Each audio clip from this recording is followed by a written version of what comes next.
if you're looking to sell your main property that you've lived in for the past 5 years or 2 years, then you're going to want to watch this video, because you can avoid taxes completely as long as you meet a certain few tests.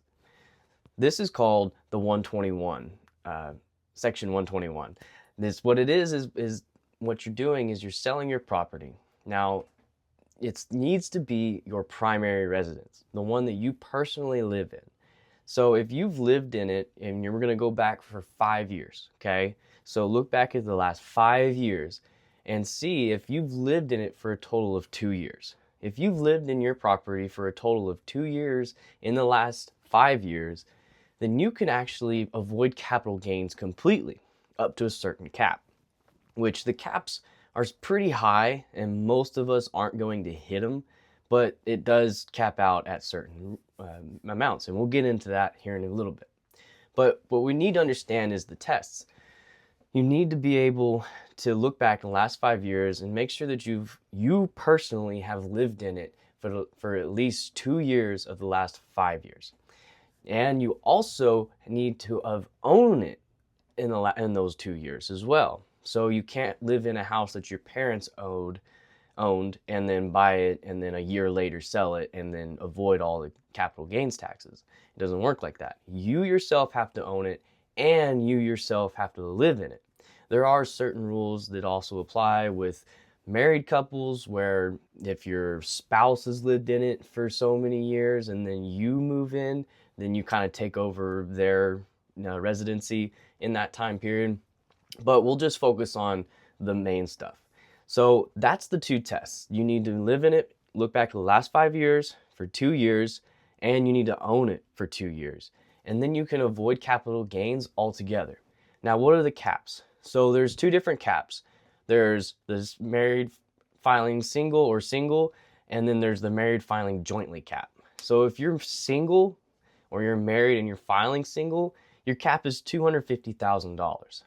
But if you're married, you're actually going to get a cap of $500,000 of capital gains. So what that means is, so say you sell your property and you gained, I don't know, say $400,000. So if you're, or we'll say $500,000, make math simple.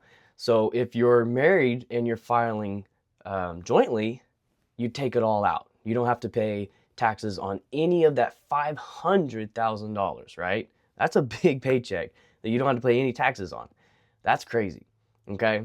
That's a huge benefit. Now, think of it like if you did the same thing, but you're married filing separate, or you're single, you're going to be capped at $250,000.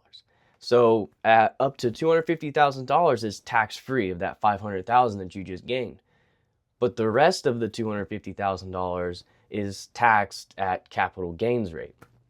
So it is a beneficial obviously you're going to be holding it longer, so it's going to be long-term capital gains, so it's going to be taxed at a beneficial rate, but you're still going to be taxed on $250,000, which is going to be a pretty big bill, probably 20% at that tax rate. So you need to be thinking about this before you sell your property, especially if you're kind of like real close to that 2-year mark.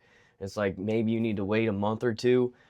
You want to wait that month or two. That way you can get a huge tax break for it, because the 121 section is huge. You really need to know it.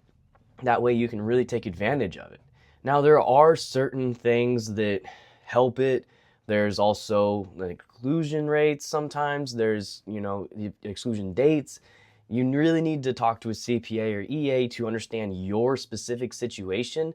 And, you can also reach out to me, and I can try to help you and understand your situation. But you really need to hire somebody to really look at your finances and understand the dates, because the dates really matter in this section 121.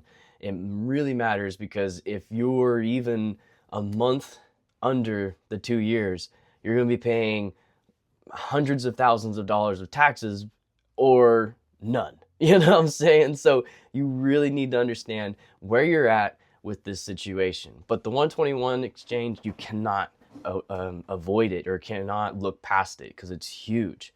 So Like and subscribe for more tax tips.